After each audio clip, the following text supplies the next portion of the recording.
Welcome to Isaac Speaks. Make sure that you follow, like, and share, and be prepared to be inspired and motivated to become the best version of your best self. Welcome to Isaac Speaks. Today we're going to be talking about purpose. I know, right? What does that word even mean? When I was little, I was for sure that I was going to be a scientist.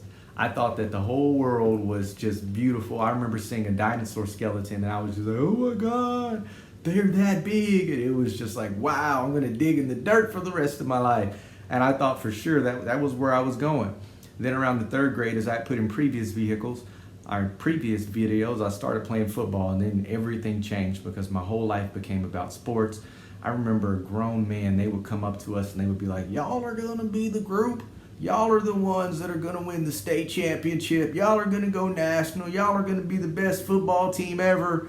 Y'all are going. And then have other people, man, you ever thought about the NFL? You ever thought about the league? And all this that's all that I heard. That was it. Now, my parents did a good job of keeping me in that middle ground where you go get this education. Oh, you come back here with a B if you want to. Like, it was that kind of thing. So there was a balance on that part, but the majority of the praise, the majority of the accolades, the majority of the lifting up always came around this concept about football. And if I had to write a letter to myself, like today, back then, it would have been all about what it's going to be like to be a professional football player, what it's going to be like to be in the league. Now I'm 5'8", and that's stretching it. That is stretch. That's my football height.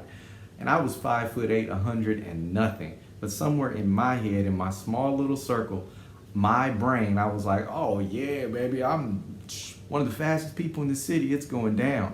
But then one day I got introduced to the real world where there's people that are 6'4", 240, that are running the same speeds that I have, and they outweigh me by almost 100 pounds. Like, it was a reality check. And what did that do to my life? It shook everything. I had stuck all this hope, all this faith, all this confidence, all these dreams were in one place. And there was not one moment there. I cannot remember one moment where I sat down and I asked me, what gifts and talents do you have? Like, where do you feel like God is leading you to go? Where do you feel like you're called?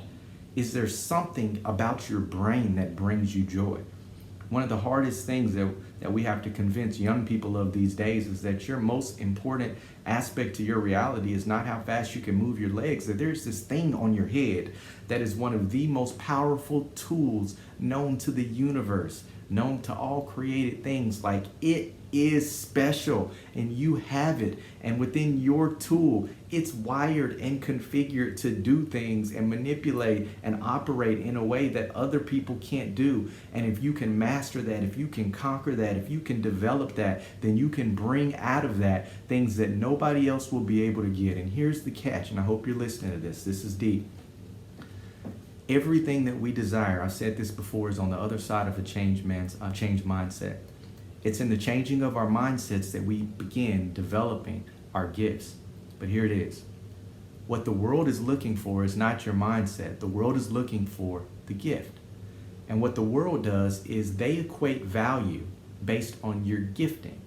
And the more value they add to your gifting, the more money that they give you. So the very first thing that we should be talking to our children about, the very first thing that we in our current state need to be deciding is, what am I gifted at? How do I develop that to a place to where people will see it at such a level of value that they will literally throw money at you? You'll be sitting there dodging it, trying to get out of the way, because that's how the world works. It's just waiting. And so many of us take time to develop ourselves. So many of us take time to work on the one thing that truly matters, the one thing that can bring change, not just to our lives, but to everybody else. One of the most selfish things that we can do is not develop ourselves. Because when we go out into the world, everybody else gets a secondhand version of who we are. They don't get our best love. They don't get our best peace. They don't get our best wisdom. They don't get our best understanding. They don't get our best anything, because we have not taken the time to pull that out so that we can serve it to them in a way where it benefits them. In one of my books I wrote, it was a concept. It was called 16 Letters to My Future Self, The Most Beautiful Glass House. And I woke up one day and I was looking at my life and it was like, wow, like, you're so fake. Everything about me was fake. I had a work person that I was. I had a school person that I was. I had a club person that I was. I had this debonair little womanizer person that I was trying to be. And none of them was who I was like deep down inside. They were who I was trying to become in all of these different areas. And I don't know about you, but it gets exhausting to try to be all these different things to all these different people. You literally wear yourself out. You will fall out of exhaustion. It doesn't work, and it's not worth it. Because one day we're going to get older, and I've seen it happen over and over again. And you wake up and you're looking in the mirror and you don't even know the person you're looking at. You are miserable, because all of that falseness, all of those lies, all of those facades, eventually they're going to fall apart. They're just like a glass house, the most beautiful glass house. And we spend our whole life constructing this house, and we run to the center of it believing that nobody can see who we really are. But the reality is that all we've done is create a structure that at the first storm, the first strong wind, the first hail is going to shatter. And unfortunately, every person that we invite in there with us is going to be damaged. They're going to be collateral damage because of the bad decisions that we made. But how can we change that? I was in a meeting one time, and during the meetings, there was a company that you can literally write a physical letter and you give it to them, and then they throw it in the mail, and they'll mail it to you like a year later, 6 months later, 8 months later.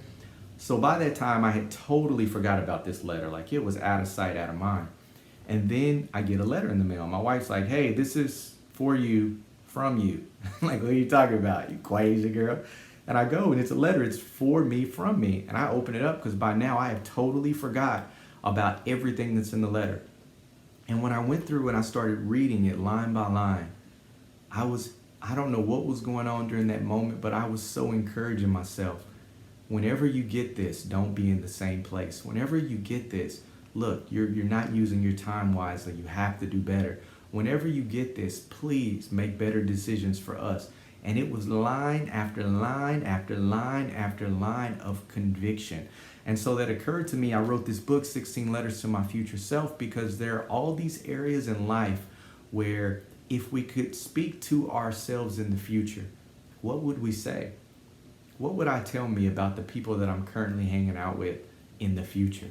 What would I tell me about how and where I'm spending my time? Like, what would I encourage myself to do in the future? And so what happened was I realized that I can do that.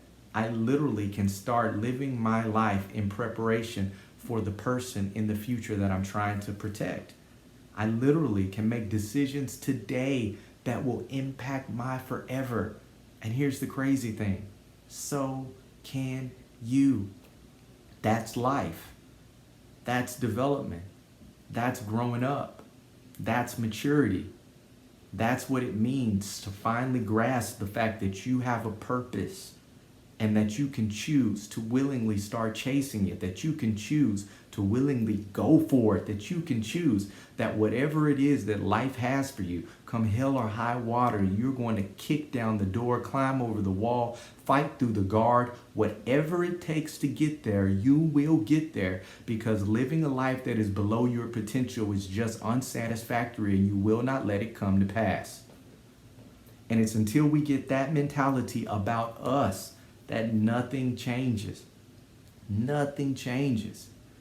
When you become in love and get passionately desired about becoming the person that you were sent here to become, your whole world will change.